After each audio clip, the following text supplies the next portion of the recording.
नमस्कार साथियों, आपका बहुत बहुत स्वागत है स्मार्ट स्टडी क्लासेस 77 के यूट्यूब चैनल पर। और दोस्तों ये क्लास है बेहद ही खास, जो कि सीजी सब इंस्पेक्टर एग्जाम में आपके लिए आने वाले हैं। 125 नंबर का व्याकरण, हिंदी व्याकरण उसमें सीधा लिखा गया है और मेंस का सिलेबस भी आ रहा है। तो मुख्य परीक्षा का जो सिलेबस आ रहा है, मुख्य परीक्षा में हिंदी तो ये कन्फर्म है कि 125 नंबर की पूछी जाएगी। तो 125 नंबर में भाई साहब हिंदी से जो पूछी जाने वाली चीज़ें आपके सामने मैं लेके आ रहा हूँ, निसंदेह आप पेपर दिला के आएंगे तो ये चीज़ बताएंगे। आप दोस्तों किसी भी परीक्षा में बैठ रहे हैं, अगर हिंदी व्याकरण उसमें है तो ये क्लास आप देख सकते हैं। ठीक भाई साहब, हिंदी व्याकरण के लिए बिल्कुल टॉप क्लास है और रिवीजन ही तो डिवीजन है। अगर आप एमसीक्यू आप कोई पेपर दिलाने जाते हैं तो वहाँ क्या मिलता है, एमसीक्यू मिलता है और एमसीक्यू के ही सही उत्तर देने हैं। बिल्कुल आप ये फील करिए कि आप बैठे हैं किसमें, परीक्षा के एटमॉस्फेयर में, और मॉक टेस्ट 1 आपके सामने आ चुका है। एकदम पेन पेपर लेके तैयार हो जाइए और देखिए कि आपने कितने क्वेश्चन सही किए। दोस्तों मेहनत अगर आदत बन जाए तो कामयाबी मुकद्दर बन जाती है। मेहनत करिए और मेहनत से भागोगे तो कुछ नहीं होने वाला है। क्योंकि कहा भी गया है क्या कि सकल पदारथ है जगमाही, कर्महीन नर पावत नहीं। तो जो सकल पदारथ है, रामायण की ये चौपाई है, उसमें कहा गया है, तुलसीदास जी ने कहा है कि दुनिया में सभी पदार्थ तो उपलब्ध हैं, लेकिन कर्महीन नर पावत नहीं। जिसके पास कर्म ही नहीं है, जो कर्म ही नहीं करना चाहता और सीधे फॉर्म फिलअप कर दिए किसी प्रकार से तुक्का में जो है मेंस में पहुंच जा रहे हैं, तो भाई साहब ऐसा बिल्कुल मत कीजिए। अब आपको पढ़ना पड़ेगा। अगर आप यहाँ तक भी पहुंच चुके हैं तो आप बधाई के पात्र हैं। आइए शुरू करते हैं। और आज सबसे पहले मां सरस्वती की वंदना तो जरूरी है, क्योंकि विद्या की देवी हैं और विद्या जो है आपको अगर आनी है तो इनकी जो है पूजा अर्चना करना पड़ेगा, किताबों से प्रेम करना पड़ेगा। देखिए कैसा है कि या कुंदेन्दु तुषार हार धवला, या शुभ्रवस्त्रावृता, या वीणावरदण्डमण्डितकरा, या श्वेतपद्मासना, या ब्रह्माच्युतशङ्करः प्रभृतिभिर् देवैः सदा वन्दितां, सा मां पातु सरस्वती भगवती निःशेष जाड्यापाम। ये बिल्कुल याद करके रख लीजिए, बहुत अच्छी है और इसे आपको देखना है। दोस्तों इस क्लास में आपको मिलेंगे कितने, 50 क्वेश्चन मिलेंगे। इस 50 क्वेश्चन में आपके कितने क्वेश्चन सही हो रहे हैं, एकदम आप समझिए कि परीक्षा हाल में अब आप बैठ चुके हैं और आपको एक एक प्रश्न के उत्तर देते हुए चलना है। एकदम आप जो आपको हम इसमें दिखा रहे हैं, सीजी सब इंस्पेक्टर में अगर आप बैठ रहे हैं, आप जो है हिंदी के लिए सीजी पीएससी में बैठ रहे हैं, यूपी पुलिस में बैठ रहे हैं, यूपी ट्रिपल एससी का एग्जाम दे रहे हैं, आप दिल्ली पुलिस का एग्जाम दे रहे हैं, हिंदी हर जगह जहाँ जहाँ आती है वहाँ वाले इस क्लास को देख सकते हैं। अगर आपके एग्जाम में हिंदी नहीं आती है तो आप मत देखिए। अगर हिंदी व्याकरण नाम की कोई चीज़ है तो आपको इसको मॉक टेस्ट को अटेंड करना चाहिए और आप अपनी क्षमता तो चेक कर लीजिए कि कितने प्रश्न आप सही कर पा रहे हैं। दोस्तों सबसे पहला प्रश्न आपके सामने है, शब्द किसे कहते हैं? एक या एक से अधिक सार्थक वर्ण के समूह को कहते हैं, एक या एक से अधिक वर्णों के मेल को कहते हैं, ध्वनि की छोटी इकाई को शब्द कहते हैं, या भाषा की जो सबसे छोटी इकाई है उसको शब्द कहते हैं। तो भाई साहब शब्द जो होता है, एक या एक से अधिक जो वर्णों का समूह होता है उसे क्या कहते हैं, उसे शब्द कहते हैं। ठीक है, जैसे अब यहाँ किसे ही लिखा है, ठीक है, आप किसे ही मान लीजिए। तो किसे क्या है, ये इसमें आपको दिख रहा है एक या एक से अधिक वर्ण, ये जो है वर्ण आपको मिल रहे हैं, तो इन्हीं वर्णों के समूह को क्या कहेंगे, सार्थक वर्णों के समूह को शब्द कहेंगे। अगला प्रश्न देखिए, ये देख लीजिए, इसका आंसर बिल्कुल परफेक्ट है, एक या एक से अधिक सार्थक वर्ण के समूह को शब्द कहते हैं। अब आप बताइए कि आप इसमें आपका सही हुआ या कि आपने इसको गलत किया। ठीक है, ये बिल्कुल बताइएगा। और एकदम जीरो से हम जो है बेसिक से एडवांस लेवल तक के क्वेश्चन को सॉल्व करेंगे, आपको ही मिलने वाला है। हिंदी भारत के कितने राज्यों की राजकीय भाषा है? भाई साहब बताइए, प्रश्न आ सकता है कि नहीं आ सकता है? क्या 9 राज्य की है, 10, ऑप्शन सी में 13 और ऑप्शन डी में 15। तो भाई साहब अभी जो हिंदी है हमारे 10 राज्यों की क्या है, ये राजकीय भाषा है। इसे थोड़ा सा आपको याद रखना है। दोस्तों संविधान के किस अनुच्छेद में हिंदी को राजभाषा जो है माना गया है? तो आप जानते हैं कि अनुच्छेद 343 जो है, ये जो है इसमें राजभाषा माना गया है। अभी वर्तमान में कितनी भाषाएं हैं? तो 22 भाषाएं हैं। ठीक है, इनके बारे में हमने सब कुछ आपको बताया है। दोस्तों इसमें देखिए अनुच्छेद 352 क्या है, अनुच्छेद 356 क्या है और अनुच्छेद 370 क्या है? तो अनुच्छेद 370 आप जान ही रहे हैं कि जम्मू कश्मीर के लिए हर व्यक्ति जान रहा है। 352 ये जो राष्ट्रपति की आपातकालीन शक्तियां हैं दोस्तों, यहाँ से राष्ट्रपति का आपातकाल शुरू होता है। और यहाँ पे क्या है, 356 में वित्तीय आपातकाल की चर्चा की गई है। और अनुच्छेद 370 में राज्यों को विशेष राज्य का दर्जा प्रदान किया जाता है, विशेष राज्यों की स्थिति बनाए बनाने के लिए अनुच्छेद 370 का यूज किया जाता है। दोस्तों संविधान किस अनुच्छेद में? अनुच्छेद 343 एकदम परफेक्ट है और हमें लगता है कि क्वेश्चन तो आपका बिल्कुल सही ही हुआ होगा। दोस्तों किसने कहा था कि शब्द की ज्योति न जली होती तो विश्व अंधकार में होता? महर्षि दंडी ने कहा था, आचार्य रामचंद्र शुक्ल ने कहा था, भरत मुनि ने कहा था, आचार्य द्विवेदी ने कहा था। किसने ऐसा कहा था भाई साहब? ये प्रश्न बिल्कुल पूछे जा सकते हैं 125 नंबर में। खाली संधि आपसे नहीं पूछी जाएगी, ओनली संधि आपसे पूछ लेगा, खाली पर्यायवाची पूछेगा। आपको हिंदी व्याकरण में हिंदी का इतिहास भी जानकारी आपको होना चाहिए। इस प्रश्न का जो सही उत्तर हो जाएगा भाई साहब, शब्द की ज्योति न जली होती तो विश्व अंधकार में होता, ये महर्षि दंडी जी ने कहा है। ये ऑप्शन ए आपका बिल्कुल सही है, ठीक है। और हिंदी साहित्य का इतिहास आचार्य रामचंद्र शुक्ल जी ने लिखा है, इसे आपको याद रखिएगा, ठीक है। और ये भरत मुनि क्या है? तो जो नाट्य शास्त्र है, नाट्य शास्त्र के जनक भरत मुनि माने जाते हैं। और आचार्य द्विवेदी कौन है? तो आचार्य द्विवेदी के बारे में इनका पूरा नाम भी आप हमें बता दीजिए। तो इनका पूरा नाम क्या है? आचार्य हजारी प्रसाद द्विवेदी, ठीक है। हजारी प्रसाद द्विवेदी को आपको याद रखना है, इनका पूरा नाम है, ये भी पूछ लिया जाता है, ठीक है। दोस्तों व्याकरण से किसके अस्तित्व की जानकारी नहीं मिलती? अगर आप व्याकरण पढ़ रहे हैं तो क्या आपको ध्वनि की जानकारी मिलती है क्या? जी हाँ मिलती है। शब्द की जानकारी मिलती है क्या? जी मिलती है। वाक्यों की भी जानकारी मिलती है। लेकिन व्याकरण से किसी लिपि की जानकारी जो है वो कहाँ से मिलेगी भाई साहब? ये तो आप जो लिपि आप देख रहे हैं, इस लिपि को पूछ लिया जाए कौन सी लिपि कहते हैं, तो इसी लिपि को कहते हैं भाई साहब देवनागरी लिपि आप देख रहे हैं, ठीक है। और ये जो है, ये लिपि जो है, व्याकरण आप पढ़ते हैं तो उसे लिपि के संबंध में जानकारी नहीं मिलेगी। लेकिन हाँ ये देखिए प्रश्न आपको पढ़ना है कि जानकारी नहीं मिलती है, ये प्रश्न पूछा गया है। तो ध्वनि, वाक्य और शब्द की जानकारी तो मिलती है लेकिन लिपि की जानकारी नहीं मिलती, इसलिए इस प्रश्न का उत्तर ऑप्शन डी आपका सही हो जाएगा, ठीक है भाई साहब। ऑप्शन डी आपका पूरी तरह सही है। दोस्तों पाणिनि की रचना का क्या नाम है भाई साहब? पाणिनि की क्या वेदांग ज्योतिष, अष्टाध्यायी, नाट्यशास्त्र या अर्थशास्त्र, इसमें से कौन सा है जो पाणिनि की रचना है? ठीक है, पाणिनि जो व्याकरणाचार्य हैं, छत्तीसगढ़ का पाणिनि किसे कहा जाता है ये तो आप पढ़े होंगे।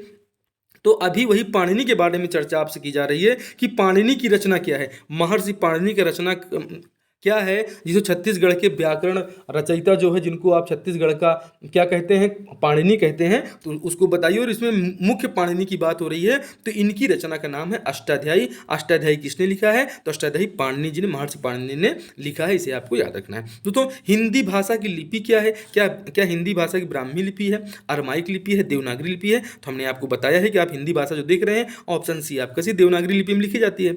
अगला क्वेश्चन देखिए दोस्तों, हम क्वेश्चन नंबर 8 पे पहुंच चुके हैं और अभी तक आपके कितने क्वेश्चन सही हुए, थोड़ा सा अपने आप को आंकते चलिए कि आप कितने पानी में हैं। दोस्तों हिंदी की मानक रूप प्रदान करने का सर्वप्रथम प्रयास किसने किया? दोस्तों हिंदी को मानक रूप, जो मानक रूप अभी आप इतना सुंदर सजावट जो है सेंटेंस देख रहे हैं, इसको सर्वप्रथम प्रयास किसने किया था भैया? तो इसको सर्वप्रथम किशोरी दास वाजपेयी, ऑप्शन ए आपका इसमें सही हो जाए। किशोरी दास वाजपेयी जी ने हिंदी को मानक रूप प्रदान करने के लिए सबसे पहले प्रयास किया था। दोस्तों चैनल पे नए हैं तो सब्सक्राइब कर लीजिए और बेल आइकन को प्रेस कीजिए। आपको डेली मॉक टेस्ट अटेंड करना है, क्योंकि एग्जाम में आपको एमसीक्यू मिलेंगे और एमसीक्यू आपको सॉल्व करने हैं, ठीक है। इस एमसीक्यू का उत्तर बताइए कि स्वामी दयानंद सरस्वती ने कौन सी रचना हिंदी भाषा में की थी भाई साहब? तो ये जो आपका सत्यार्थ प्रकाश है, इसी सत्यार्थ प्रकाश की रचना उन्होंने हिंदी भाषा में की थी, इसे आप याद रखेंगे, ठीक है। आगे बढ़ते हैं। कन्नौजी हिंदी की किस उपभाषा की एक बोली है? पूर्वी हिंदी की है, गुजराती की है, पश्चिमी हिंदी की है या राजस्थानी की है? तो कन्नौजी किस हिंदी की, कन्नौजी जो है हिंदी की किस उपभाषा की बोली है? तो ये उपभाषाएं हैं, ये पूर्वी हिंदी भी उपभाषा है, गुजराती भी उपभाषा है, पश्चिमी हिंदी भी उपभाषा है, राजस्थानी हिंदी भी उपभाषा है। तो आइए देखते हैं कन्नौजी जो है किसकी उपभाषा है भाई साहब? तो जो पश्चिमी हिंदी बोलते हैं, इसी पश्चिमी हिंदी की जो है कन्नौजी क्या है? एक उपभाषा है, क्योंकि पूर्वी हिंदी, राजस्थानी, गुजराती भी एक उपभाषा ही तो है, ठीक है। आगे बढ़िए। निम्न में से कौन बिहारी हिंदी की बोली है? भाई साहब आपको ये बताना है, बुंदेली, मगही, अवधी, हड़ौती। तो निम्न में से कौन सी बिहारी हिंदी की बोली है वो आपको बताना है। इसमें से बुंदेली क्या आपको लग रहा है, क्या मगही लग रहा है, क्या अवधि लग रहा है, क्या हड़ौती लग रहा है? तो भाई साहब हमें तो मगही टाइप का कुछ लग रहा है। देखिए क्या है, इस प्रश्न का सही उत्तर हो जाएगा कि जो है बिहारी हिंदी की बोली है क्या? मगही। जबकि आप ये अवधि देखते हैं तो अवधि, बघेली, बुंदेलखंडी और छत्तीसगढ़ी इसी अवधि भाषा से निकली है, ठीक है। अवधि भाषा से किनका किनका उद्गम हुआ है? बुंदेली का, छत्तीसगढ़ी का जो छत्तीसगढ़ी आप पढ़ते हैं, क्योंकि आप उसी क्षेत्र के निवासी हैं, दक्षिण कोसल और उत्तर कोसल और अयोध्या क्षेत्र में बोली जाने वाली ये बोली जो हमारी अवधी भाषा है, जिसमें रामचरितमानस लिखा गया है, तुलसीदास जी ने उसको लिखा है, तो ये छत्तीसगढ़ का पार्ट है भाई साहब। और छत्तीसगढ़ी भी उसी बोली से निकली है, किससे? अवधी भाषा से। हाँ, कि तेहा का करथस, तो ये जो लैंग्वेज है ये लैंग्वेज छत्तीसगढ़ी है। और तोला याद कर लेना चाहिए, तो थोड़ा समझने की कोशिश करिए, भावनाओं को समझिए, आप भाषा पे मत जाइए, ठीक है? भाव को समझिए हम कहना क्या चाह रहे हैं। तो अवधी भाषा से निकली हुई है छत्तीसगढ़ी भाषा, इसे आपको याद रखिएगा, ठीक है? आगे बढ़ते हैं भाई साहब।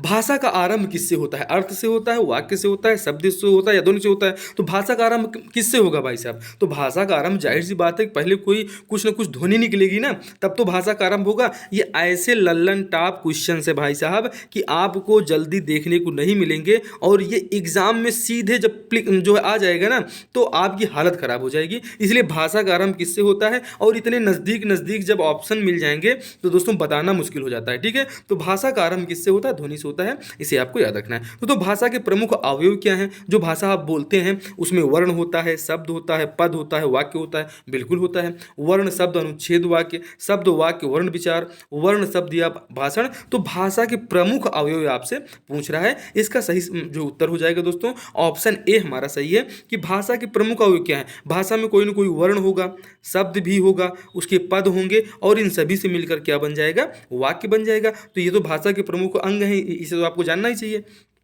भाषा का निर्माण कैसे होता है ये आपको बताना है। अमूर्त ध्वनियों से, मूक संकेतों से, आंखों से, या व्यक्त ध्वनियों से। तो जो भाषा का निर्माण होता है भाई साहब, जब आप उसको व्यक्त करेंगे तभी तो होगा। हम आपसे बता रहे हैं और ये क्वेश्चन आपसे पूछ रहे हैं कि इसका सही आंसर क्या है, तो आप हमें बताइए, ठीक है? तो इसका सही आंसर हो जाएगा कि भाषा का निर्माण क्या होता है, जिन ध्वनियों को हम व्यक्त करते हैं वो उससे भाषा का निर्माण होता है, ठीक है? अब आंखों से आंख मारने की तो जरूरत है नहीं कि ठीक है, मूक संकेत भी इशारे बाजी भी नहीं करना है, हाँ चल तू निकल मैं आता हूँ, ठीक है? अमूर्त ध्वनियों कोई मतलब नहीं है। तो भाषा का जो निर्माण होता है वो व्यक्त की गई ध्वनियों से होता है, इसे आपको याद रखना है। भाषा की सार्थक लघुत्तम इकाई किसे कहते हैं? ध्वनि, शब्द, संयुक्त वाक्य, वाक्य। तो भाई देखो, शब्द तो क्या है? सबसे पहले तो सार्थक लघुत्तम इकाई आप देख रहे हैं, ये शब्द और वाक्य संयुक्त। तो क्या ध्वनि कोई सार्थक लघुत्तम इकाई है क्या? दोस्तों ऑप्शन को एलिमिनेट करना भी हमें सीखना होगा। और आपको दोस्तों हमारे चैनल पे जो है सभी विषयों की तैयारी कराई जा रही है। और दोस्तों जो करंट अफेयर डेली अपडेट हो रहे हैं, करंट अफेयर को आप देखिए। करंट अफेयर में आपको कंप्लीट जीएस जर्नल स्टडी पूरा हम कराएंगे। उसमें छत्तीसगढ़ भी डेली हम ले रहे हैं, उसमें आपका करंट अफेयर वाली क्लास में उसमें भारत का सामान्य अध्ययन ले रहे हैं, और डेली की करंट अफेयर और उन करंट अफेयर से जुड़े हिस्टोरिकल स्टैटिक जीके भी हम उसमें ऐड कर रहे हैं। तो उसको आप जरूर देखिए, बहुत ही महत्वपूर्ण है। और डेली आप एक क्लास देखेंगे जीएस की, और एग्जाम होते होते आप उसी से आपका पूरा जीएस नहीं कंप्लीट हो जाइएगा तो आप बताएंगे, ठीक है? भाषा की सार्थक लघुत्तम इकाई क्या है? तो आपको बताना है भाई साहब क्या है। तो भाषा की सार्थक लघुत्तम इकाई क्या है? उसे ध्वनि कहते हैं। ये ध्वनि क्या है? भाषा की सार्थक लघुत्तम इकाई मानी जाती है, ठीक है भाई साहब? दोस्तों अशोक के शिलालेख ब्राह्मी लिपि में किस भाषा में थे? तो सबसे पहले आप जान लीजिए कि अशोक के शिलालेख किस में थे? ये ब्राह्मी लिपि में थे। अब इस ब्राह्मी लिपि की भाषा क्या संस्कृत थी, देवनागरी थी, पाली थी या प्राकृत थी? तो क्या थी? ज़्यादातर लोग से सीधे महात्मा बुद्ध से लिंक करके सीधे टिक मार देंगे पाली के ऊपर, ठीक है? लेकिन पाली नहीं भाई साहब। अशोक के जो शिलालेख हैं ये ब्राह्मी लिपि में है, और इसकी भाषा क्या है? प्राकृत भाषा है। ऑप्शन डी आपका सही हो जाएगा, ठीक है भाई साहब? आगे बढ़े।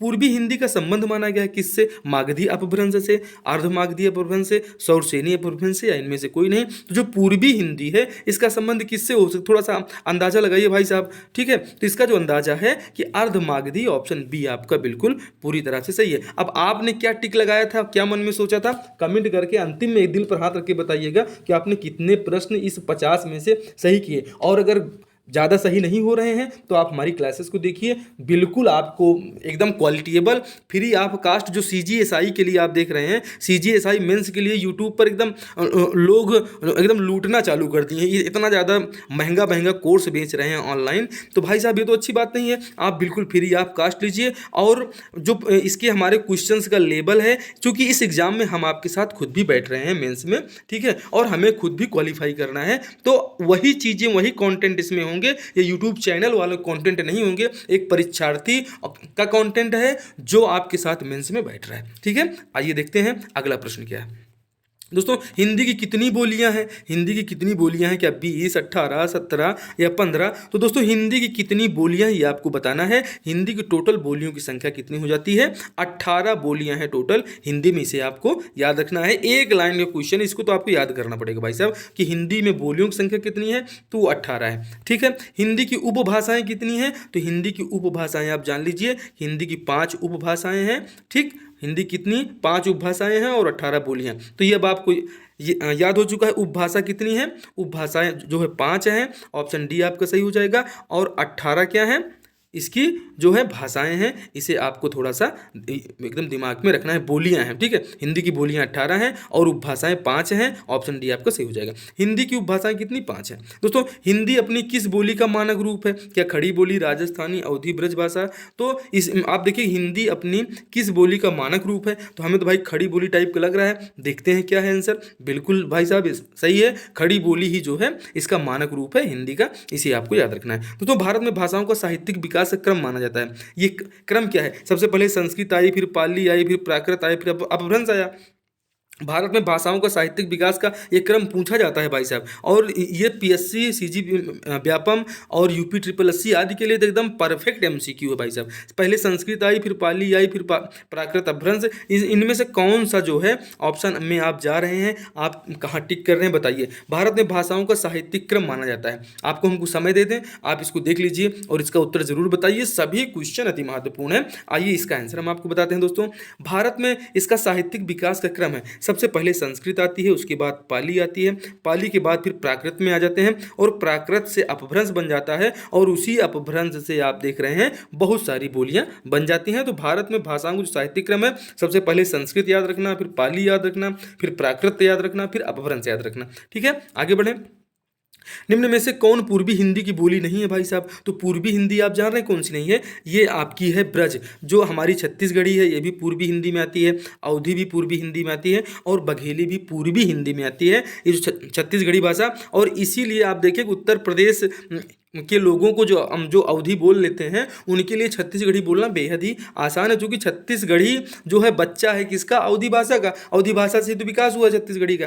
ठीक है भाई साहब, तो इसको आप ध्यान में रखिएगा। निम्न में से कौन पूर्वी हिंदी की बोली नहीं है? तो ब्रज भाषा जो है ये पूर्वी हिंदी की बोली, मतलब ब्रज बोली पूर्वी की बोली नहीं है। बाकी अवधी, अवधी कहाँ बोली जाती है भाई साहब? तो अवध प्रदेश में बोली जाती है। अवध में कौन थे? राजा दशरथ जी थे। राजा दशरथ जो है क्या है छत्तीसगढ़ में, तो यहाँ पे इनकी ससुराल मानी जाती है। और जो है ये ससुराल जो है ये ननिहाल है भगवान राम का, और भगवान राम यहीं से जो है यात्रा किए थे। तो आप इसे याद रखिएगा, छत्तीसगढ़ी भी उनकी भगवान राम की प्रिय थी, और जो कि अवध प्रदेश से वो आए थे इसको लेकर। ठीक है, तो अवधी, छत्तीसगढ़ी और बघेली, ये जो है दोस्तों पूर्वी हिंदी की जो है बोलियाँ। ठीक है, इसे आप याद रखिएगा। ये ब्रज भाषा पूर्वी हिंदी में नहीं आता। निम्नलिखित में से कौन सा एक भाषा है भाई साहब? क्या मेवाती, मारवाड़ी, बुंदेली? तो भाई साहब ये सब क्या हैं, इन्हें आप याद रखिएगा। मेवाती, मारवाड़ी और बुंदेली ये सब क्या हैं? ये बोलियां हैं। ठीक है, ये क्या है? बोलियां हैं। जब कोई बोली भाषा तब बनती है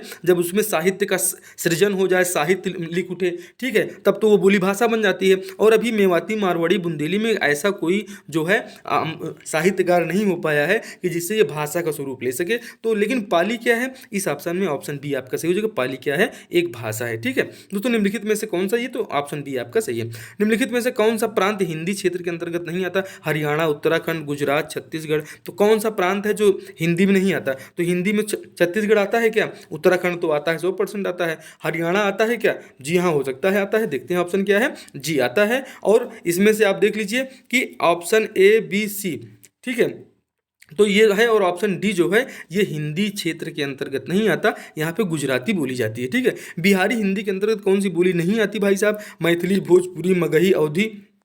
कौन सी बोली है जो बिहारी हिंदी के अंतर्गत नहीं आती? तो भैया मैथिली भी आती है, मगही भी आती है, भोजपुरी भी आती है। हमें तो ऐसी लग रहा है, अब आपको क्या लग रहा है ये बताइए। हमें लग रहा है कि ये अवधी नहीं आती है। आइए मिल के ऑप्शन देख लेते हैं क्या है। बिल्कुल सही है कि बिहारी हिंदी के अंतर्गत कौन सी बोली नहीं आती? तो अवधी भाषा जो है नहीं आती। निम्नलिखित में से किस राज्य की राजकीय भाषा हिंदी नहीं है? पंजाब, उत्तराखंड, हरियाणा, मध्य प्रदेश। तो मध्य प्रदेश की तो भाई हिंदी है, उत्तराखंड की भी हिंदी है। अब पंजाब और हरियाणा में कन्फ्यूजन है, बताइए कौन सा है? आप कहाँ टिक कर रहे हैं? क्या क्लिक कर रहे हैं बताइए। तो दोस्तों जो है ये पंजाब, हरियाणा, उत्तराखंड, मध्य प्रदेश में दो तो सही हैं। अब दो में गाड़ी अटक रही है, इसको देख लेते हैं। तो ये जो पंजाब में है, पंजाब की राजकीय भाषा क्या है? ये हिंदी नहीं है, यहाँ पे पंजाबी चलती है, ठीक है। और ये हरियाणा, मध्य प्रदेश, उत्तराखंड ये सब हिंदी भाषी क्षेत्र हैं। हमने आपको बताया भी था कि 10 राज्यों में हिंदी जो है 10 राज्यों की राजभाषा है, ठीक है। निम्नलिखित में से किस देश में हिंदी बोली जाती है? अब ये भारत में तो बोली जाती है, अभी आप भारत मत कह दीजिएगा, भारत में बोली जाती है, लेकिन भारत के अलावा क्या रूस में बोली जाती है, श्रीलंका में, ईरान में? जी नहीं भाई साहब, यहाँ नहीं बोली जाती। लेकिन ये मॉरिशस एक ऐसा देश है जहाँ पे हिंदी बोली भी जाती है, हिंदी लिखी भी जाती है और हिंदी पढ़ी भी जाती है, ठीक है भाई साहब। ये मॉरिशस एक ऐसा देश है जो पूरी तरह से भारतीय होने की स्थिति में है। निम्नलिखित में से किस देश में हिंदी बोली व लिखी जाती है? तो मॉरिशस आपका सही है। दोस्तों मेवाती हिंदी किस उपवर्ग से आती है भाई साहब? बिहारी से आती है? तो बिल्कुल नहीं आएगी। पहाड़ी से आ सकती है क्या? देख लीजिए, पश्चिमी हिंदी से आएगी या राजस्थानी से आएगी, ठीक है। तो इसका जो सही उत्तर हो जाएगा भाई साहब कि ये राजस्थानी से आती है और मेवाती जो है ये राजस्थानी के उपवर्ग से संबंधित है। भाषा संस्कृत की किस धातु से निष्पन्न हुई है? ठीक है, ये जो भाषा है ये संस्कृत का धातु आपको बताना है। अब आप धातु किसे कहते हैं? ठीक है, जैसे किसी काम को आप करना देखते हैं ना, ये करना है, अब करना में से ना को हटा देंगे, क्रिया हट जाएगा, तो कर क्या बचेगा? खाली धातु बचेगी, इसी को धातु कहते हैं, ठीक है। और धातु को ही क्रिया कहा जाता है, ठीक है, धातु को ही क्रिया कहा जाता है। बाकी क्रिया और धातु दोनों अलग अलग चीजें हैं, लेकिन कश्मीर से लेकर कन्याकुमारी तक सब यही माना जाता है कि ये जो है क्रिया। अब देखिए भाषा संस्कृत किस धातु से निष्पन्न हुई है भाई साहब? ये जो भास धातु है, भास धातु से क्या बनी है? भाषा बनी है। अब इसको क्या करना है? इसको आप धातु बनाने के लिए इसको अंतिम वर्णों को मात्रा रहित कर दो, तो इसमें से जब आप हटा लेंगे तब ये क्या बचेगा? यहाँ पे भास बचेगा और हलंत लगा देना है, ठीक है। कोई भी शब्द आप ले सकते हैं, इससे इस तरह का उसका जो है धातु निकाल सकते हैं, ठीक है। निम्नलिखित में से कौन सा शब्द फारसी का नहीं है? हिंदी, हिंदू, हिंदुस्तान, संस्कृत, तो इसमें से कौन सा है जो फारसी का नहीं है भाई साहब? तो हिंदी क्या है? हिंदी फारसी भाषा का शब्द है। हिंदू क्या है? फारसी भाषा का शब्द है। हिंदुस्तान क्या है? फारसी भाषा का शब्द है। लेकिन ये जो संस्कृत है ना, ये फारसी का नहीं है क्या? आप देख लीजिए। तो भाई साहब ये संस्कृत जो है ये जो है फारसी का नहीं है। बाकी हिंदू आप बोलते हैं हिंदी है हम वतन है हिंदोस्तां हमारा, ठीक है, तो हिंदी है हम वतन है हिंदोस्तां हमारा, ये सब क्या है? ये फारसी भाषा के शब्द हैं, ठीक है, इसे आप याद रखिएगा। आचार्य हेमचंद्र ने किनके व्याकरणों की रचना की है? प्राकृत और अपभ्रंश के, संस्कृत और प्राकृत के, संस्कृत और हिंदी के, अपभ्रंश या हिंदी के? तो भाई साहब जो इसका सही उत्तर हो जाएगा आचार्य हेमचंद्र ने प्राकृत और अपभ्रंश का जो है इन्होंने व्याकरणों की रचना की थी। ऑप्शन ए आपका बिल्कुल सही है। निम्न में से कौन प्राकृतिक भाषा का भेद नहीं है भाई साहब? सौरसेनी, अर्धमागधी जो कोसली और पैसाची, तो प्राकृत का भेद नहीं है भाई साहब। तो आपको सीधे सीधे दिख रहा है, क्या दिख रहा है? कोसली दिख रहा है। और कोसली इसलिए है कि आप कहाँ पे हैं भैया? दक्षिण कोसल और उत्तर कोसल आप जानते हैं ना, तो ये जो है ये जो हमारा कोसल प्रदेश है, इस यहाँ पे क्या बोली जाती थी? यहीं पे कोसली भाषा बोली जाती थी, ठीक है, इसीलिए हमने लिया है। इसके लिए छत्तीसगढ़ बेहद महत्वपूर्ण हो जाता है और छत्तीसगढ़ के एग्जाम में आखिर में ये क्यों नहीं आ सकता? जाहिर सी बात आएगा, ठीक है भाई साहब।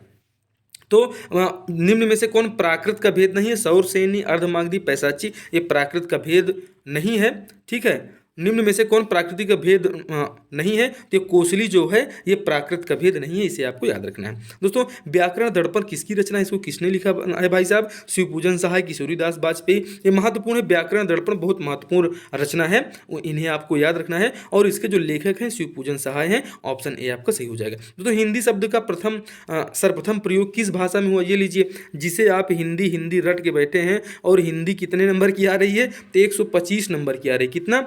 125 क्वेश्चंस आने वाले हैं। 125 क्वेश्चन को सॉल्व करने के लिए भाई साहब बहुत गहराई में जाना होगा, क्योंकि 125 क्वेश्चन बनाने के लिए पर्यायवाची से ही नहीं बनने वाला पूरा क्वेश्चन प्रत्यय, उपसर्ग, संधि, समास से नहीं बनने वाला है, ठीक है। आपको जो है अलंकार भी पढ़ना होगा, आपको कारक भी पढ़ना होगा, ठीक है। हम आपको इसी चैनल पर कंप्लीट कराएंगे और ये सब क्लासेस ऑलरेडी अपलोड हैं, एक बार जाकर उनको देख लीजिए आप, ठीक है।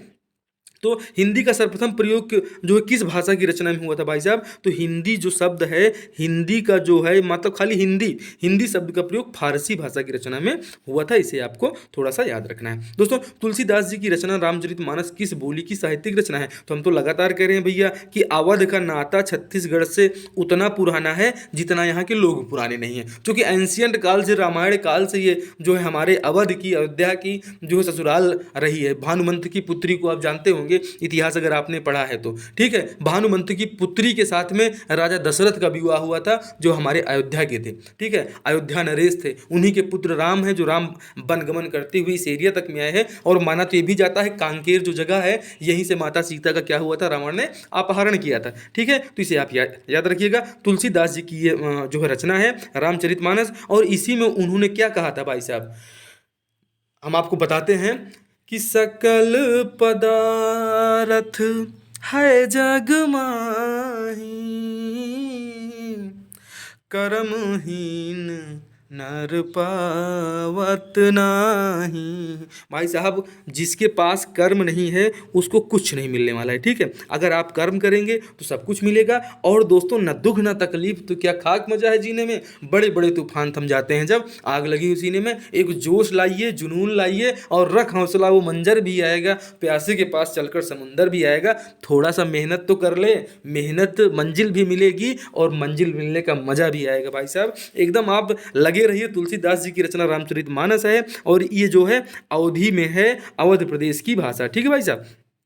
तुलसीदास जी की रचना रामचरितमानस किस बोली का साहित्य है, अवधी भाषा का साहित्य, आपको याद रखना है। और जो छत्तीसगढ़ी आप बोलते हैं कैसन गा का करथस, तो ये छत्तीसगढ़ी का जो उद्भव हुआ है भाई साहब, ये छत्तीसगढ़ी का उद्भव भगवान श्री राम जी अयोध्या से ही लेकर आए थे, ठीक है। ये छत्तीसगढ़ी भाषा, और ये उसी अवध से जो है निकली हुई अवधि, और उसी अवधि का अपभ्रंश बुंदेली, बघेली और छत्तीसगढ़ी है। इसे तीनों को आपको याद रखना है। आगे बढ़ते हैं दोस्तों। वर्णों के मेल से जिस सार्थक वर्ण समूह या ध्वनि समूह की सृष्टि होती है उसे क्या कहते हैं। अब वर्ण मिलेंगे भाई साहब, वर्णों के मेल से जिस सार्थक वर्ण समूह, अब जब कई वर्ण मिलेंगे तो सीधे वाक्य बना देंगे क्या, बिल्कुल नहीं बनाएंगे। उपवाक्य भी नहीं बना सकते हैं, क्योंकि वाक्य क्या होगा, जैसे राम सीता के साथ बन गए, ठीक है। तो ये तो क्या हो गया, ये वाक्य हो गया। अब इस वाक्य से क्या, ये वर्णों के समूह से बन रहा है भाई साहब। वर्णों के समूह से क्या बनता है, शब्द बनता है। इसे आपको याद रखना है। ऑप्शन बी आपका पूरी तरह से सही हो जाएगा।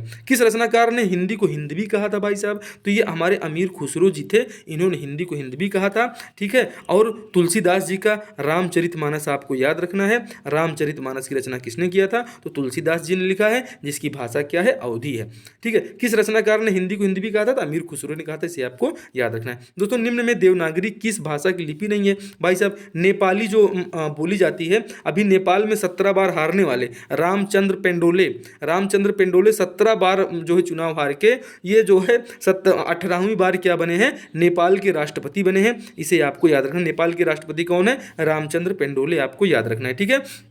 और हिंदी क्या है, हिंदी भी देवनागरी में लिखी जाती है, मराठी भी देवनागरी में होती है, नेपाली भी होती है। लेकिन उर्दू ये ऐसे ऐसे क्या क्या तो कैसे कैसे लिखते हैं भाई साहब, ये उल्टा सीधा। तो ये उर्दू जो लैंग्वेज है, अच्छा हिंदी क्या है, हिंदी जो है इधर से लिखना चालू करते हैं और लिखते हुए इधर जाते हैं। लेकिन जो उर्दू है वो इधर से लिखना चालू करते हैं, उल्टा लिखी जाती है उर्दू, ठीक है। उर्दू इधर से लिखते हुए आएंगे और इधर इनका होगा, फिर इनकी लाइन यहाँ शुरू होगी। लेकिन हिंदी में लाइन यहाँ से हम इधर लिखते हुए जाते हैं, फिर यहाँ से शुरू करते हैं, ऐसे ऐसे लिखते हुए आगे बढ़ते हैं। इसे आपको याद रखना है। तो हिंदी, मराठी, नेपाली ये सब की देवनागरी लिपि है, लेकिन उर्दू की देवनागरी लिपि नहीं है। इसे आपको याद रखना है दोस्तों। ये आपका डी ऑप्शन सही है। जो भाषा देश की जनता की जागृति से जुड़कर व्यापकता ग्रहण करती है वह क्या कहलाती है, राष्ट्रभाषा, अलंकृत भाषा, परिनिष्ठित भाषा या राजभाषा। तो दोस्तों जो भाषा देश की जनता की जागृति से जुड़कर व्यापकता हासिल करती है तो राष्ट्रभाषा तो होना चाहिए। देखते हैं क्या होगा, जाहिर सी बात है दोस्तों ये राष्ट्रभाषा ही है। और जन जागृति से कोई बातें जुड़ती हैं तो वो राष्ट्रभाषा का रूप ले लेती है। और स्वतंत्रता आंदोलन में लैंग्वेज बहुत ज़्यादा, जब 1857 का स्वतंत्रता संग्राम आप हमारे इसी चैनल पर एक बार देख लीजिएगा, बहुत ही महत्वपूर्ण है। 1857 के स्वतंत्रता संग्राम में दोस्तों दक्षिण भारत के राज्य उतनी तन्मयता के साथ नहीं जुड़े जिस प्रकार से हमारा अवध प्रदेश स्वतंत्रता आंदोलन में जुड़ा था, जिस प्रकार से बिहार जुड़ा था।